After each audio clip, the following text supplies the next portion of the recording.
하나님을 가까이 하는 것이 얼마나 행복한 일인지 알게 하여 주옵소서. 하나님과 함께하는 것이 얼마나 소중한 일인 줄 알게 하여 주옵소서. 하나님과 등지는 일 없게 하시고 하나님과 함께하는 오늘 한 날 되게 하셔서 그날이 참 감사한 날이고 행복한 날임을 우리의 입으로 고백하게 하여 주시옵소서. 오늘도 함께 하시는 주님께 감사드립니다. 범사에 감사하며 드린 예물이 있습니다. 정성껏 하나님께 이 마음을 드리는데 하나님 마음을 드릴 때마다 이 마음 받아 주옵시고 하나님이 기뻐하는 사람, 모든 사람들이 기뻐하는 사람이 되게 하여 주시옵소서. 참 감사합니다. 고마우신 예수님 이름으로 기도드렸습니다.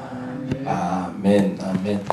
사도행전 말씀 계속 보고 있습니다. 9장 말씀 볼게요. 사도행전 9장 26절에서 31절까지.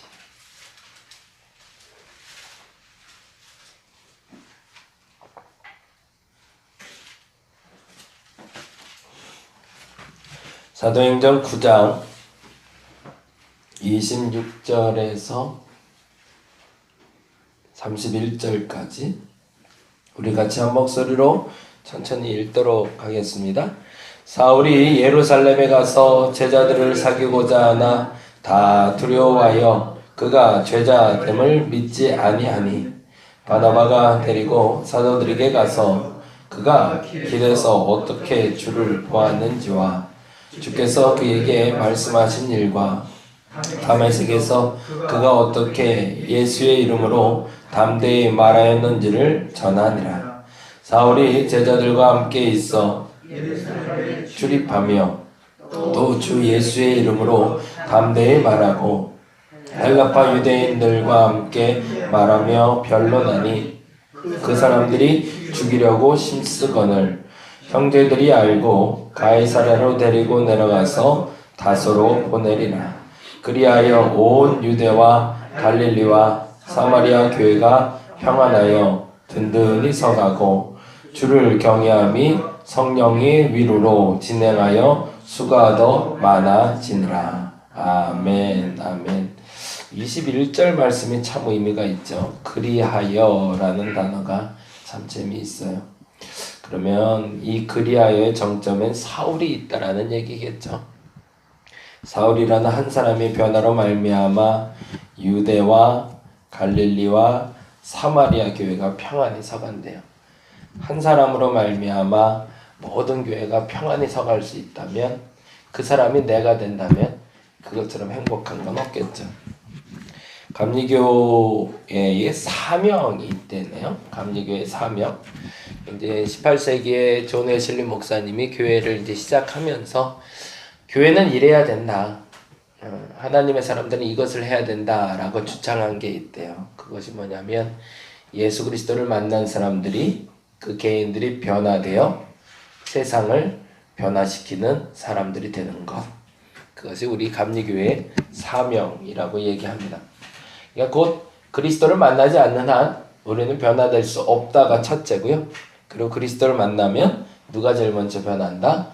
내가 먼저 변하고 내가 변한 다음에 그걸로 끝나는 것이 아니라 어디까지 가야 된다고요? 세상을 변화시키는 데까지 가는 것. 그것이 우리의 목적지다라고 이야기를 해요. 계속 말씀드리지만 우리는 죄인에서 부름을 받습니다. 그것을 인정할 수 있는 사람이 의인으로 갈 수 있는 통로가 열립니다. 내가 의인이다, 스스로 옳다 말하고 있을 때는 나는 변화가 될 수 없습니다. 내가 그리스도 안에서 죄인임을 인정하고, 이건 악인하고 다르다고 그랬어요. 죄인과 악인을 잘 구별해 주세요. 죄인은 자신이 죄인인 걸 아는 사람, 악인은 말해줘도 모르는 사람. 그런데 이 죄인들이 의인이 되는 과정 속에는 예수께서 계시고 예수께서 역사하셔서 나로 죄인에서 의인으로 만들어 주신 이후에 두 번 다시 죄를 짓지 말라고 말씀하시지만 우리는 끊임없이 죄를 지을 수밖에 없죠. 그걸 인정하는 게 죄인이죠. 그런데 그럼에도 불구하고 하나님은 너는 의인이야. 잘했어. 그거 참 잘한 거야. 라고 말씀해 주시는 것이 나의 정체성이라는 겁니다. 근데 그거는 내가 입으로 말해서 할까요? 남들이 말해줘야 하는 걸까요? 내가 백날 말해봐야 몰라요. 사도 바울이 예수를 만났어요. 진짜로 만났어요. 진짜로. 그냥 이렇게 말을 하면서 지식으로 한 게 아니라 예수를 만나버렸어요. 그 삶 속에 예수가 들어와 버리셨다는 얘기예요. 저는 이 표현이 제일 정확한 표현이라고 생각해요. 인격적으로 예수님을 만났다는 표현은 사실은 내가 성경에 있는 예수에 대한 연대기를 알았다. 예수의 생애를 내가 좀 알았다. 그게 아니라 예수가 내 삶에 들어와 버리신 겁니다. 그래서 내 삶을 자꾸 간섭하시는 거예요. 나를 불편하기도 하고 나를 행복하기도 하고 나로 자꾸 바른 길로 가게끔 인도하는 상태, 그게 예수를 인격적으로 만났다는 표현입니다. 근데 그분이 내 안에 들어와 버렸더니 내 삶이 속간해지기 시작하는데 내 안의 모든 문제들을 한순간에 풀어내기가 어려움을 스스로 알았던 겁니다. 그리고 예수를 처음에 전했을 때 다메섹에서 사람들이 당황하는 것을 보고 사울은 잠시 자리를 비켜갑니다. 그게 지혜로움이죠. 사람들이 나를 어떻게든 이해해달라고 그 시간을 어떻게든 사용해서 어떻게든 내가 변화됐다고 사람들에게 말하고 싶은데 사람들이 못 알아듣는 거예요. 왜 못 알아들을까요? 당장 어제까지 칼 들었던 사람이 당장 지금 와서 딴 걸 들고 있다고 강도가 아니라고 누가 말해주겠어요. 전혀 용납이 안 되는 거죠. 그래서 시간을 좀 번 거죠. 한 2, 3년의 시간 동안. 스스로가 하나님을 더 깊이 만나는 시간이기도 했지만 사람들 머릿속에 사울 어떻게 됐대? 그 사람 뭐 하고 있대 요새? 그때 다메섹 올라가다가 뭐 만났다며? 그 다음에 뭐 하고 있대? 라고 생각하며 사람들이 사울에 대해서 생각할 수 있는 시간을 줬던 거죠. 그리고 그 시간이 지나고 나서 사울에 대한 소문을 듣는 사람들이 생겼던 거죠. 그 사람이 뭐 했다고요? 변했대라고. 내가 변했다는 것을 나 스스로 말해서 변화됐다고 증명할 수가 없다는 얘기입니다. 그게 좀 답답한 거죠.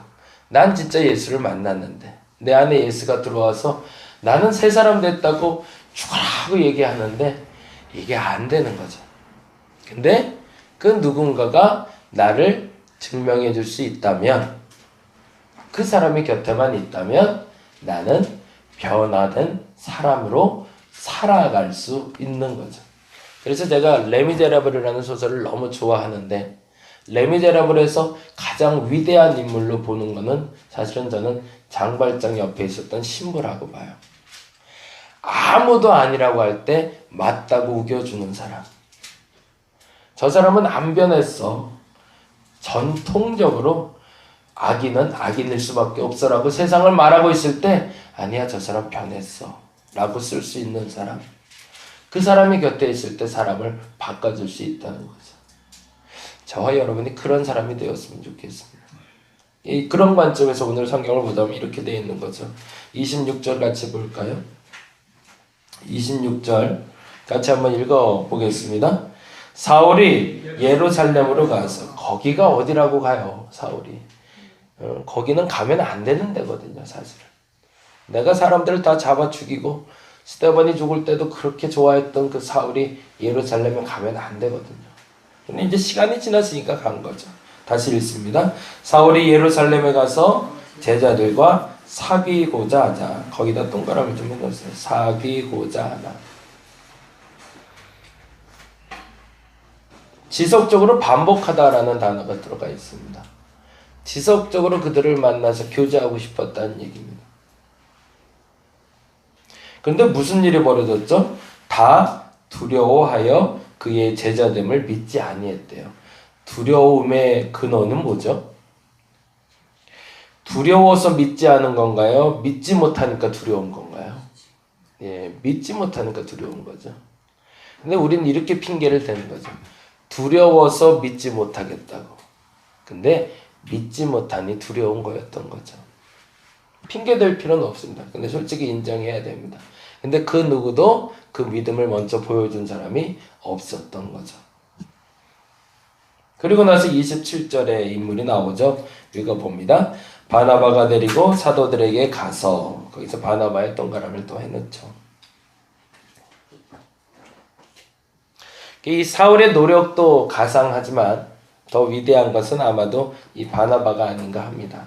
근데 이 바나바는 이렇게 얘기합니다. 사도들에게 가서 그가 길에서라는 표현을 써요. 길에서 어떻게 주를 보았는지와, 이게 아마도 바나바가 먼저 사울을 만났던 것 같아요.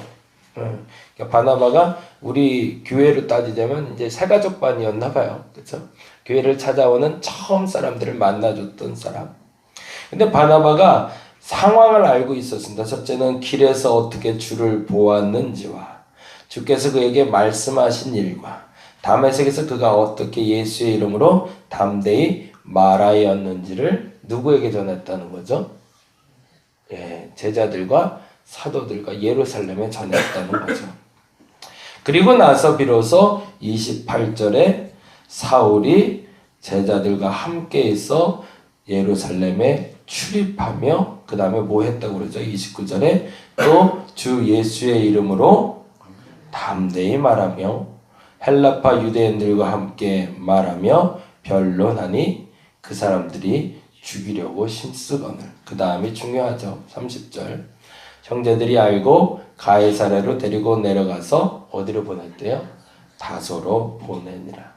어찌 보면 이것이 사울에게 있어서도 교회에게 있어서도 필요한 부분이었겠죠. 뭘 얘기하고 싶을까요? 아직은 때가 아닌 거죠.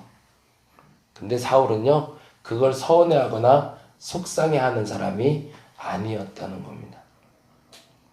사울이 예루살렘에 끝까지 있었다면 그리하여 온 교회가 평안하였다라는 말이 나오지 않았을 거라는 겁니다. 근데 그가 잠시 자리를 비켜줄 수 있는 기다림의 은혜를 가지고 있었던 사람이라는 겁니다. 카네기라는 사람이 그런 얘기를 했대요. 친구를 잃으려면 친구와 논쟁해서 승리하라고. 그 친구를 잃고 싶다면 그 친구와 논쟁해서 승리하시면 된대요. 그러면 그 친구와 영원히 헤어질 수 있대요. 논쟁은 친구를 잃게 만드는 초점이 됩니다. 무엇을 위해서 친구랑 진리를 이야기하고 있는가? 맞는 것을 가지고 서로 논쟁해봐야 결국에는 그것은 친구를 잃게 될 수밖에 없다는 거죠. 오히려 내가 져주더라도 아니면 잠깐 자리를 비키더라도 서로가 서로를 이해하고 알 때까지는 서로 기다려줄 수 있을 때 그 다음 말이 되는 거죠. 교회가 평안하고 든든히 서가게 된다. 오늘 잠깐 한 발 물러설 수 있는 저와 여러분 되었으면 좋겠습니다. 모든 사람과 행복할 수는 없죠. 그럼에도 불구하고 모든 사람과 행복할 수 있도록 내가 한 발 앞서가야 될지 뒤서야 될지를 결단할 수 있는 저와 여러분 되었으면 좋겠습니다. 그래서 당신의 교회들이, 하나님의 교회들이 든든히 서가며 그 다음 말이죠. 성령의 위로가 진행하여 수가 더 많아지는 것을 보는 저와 여러분 되시기를 간절히 바랍니다. 기도하겠습니다. 싸워서 승리하면 이겼다고 환호성을 질러야 되는데 이상하게 교회는 싸워서 승리하면 기쁘지가 않고 속상합니다. 그거 참 이상한 일입니다. 싸워서 승리하면 세상에서는 잔치가 벌어지는데 교회에서 싸워서 승리하면 마음이 아파지는 건 뭔가 분명 다른 의도와 다른 과정이 있기 때문임을 우리가 묵상해 보게 하여 주옵소서. 사울이 말로 사도들과 제자들에게 분명 이길 수 있었습니다. 까짓거 어부들을 가말리엘 문화에서 교육받은 사람이 이기지 못할 일이 하등 없었습니다. 그럼에도 불구하고 뒤로 물러섭니다. 왜냐하면 그것이 교회를 평화롭게 하고 그들과 진정한 사귐이 있게 될 것이라 알았기 때문입니다. 그러한 자가 되게 하여 주옵소서. 높은 곳에서 물이 흘러내려야 물이 고이지 않고 흘러가게 되어 있습니다. 높은 곳에서 흐름을 막아버리면 물은 썩거나 고갈될 수밖에 없음을 우리가 알게 하여 주시고, 싸움에서 승리하여 개가를 부르는 자가 아니라 싸우지 않고 승리하여 기쁨을 누리는 우리가 되게 하여 주시옵소서. 감사합니다. 고마우신 예수님 이름으로 기도드렸습니다. 다 같이 기도하고 돌아가도록 하겠습니다.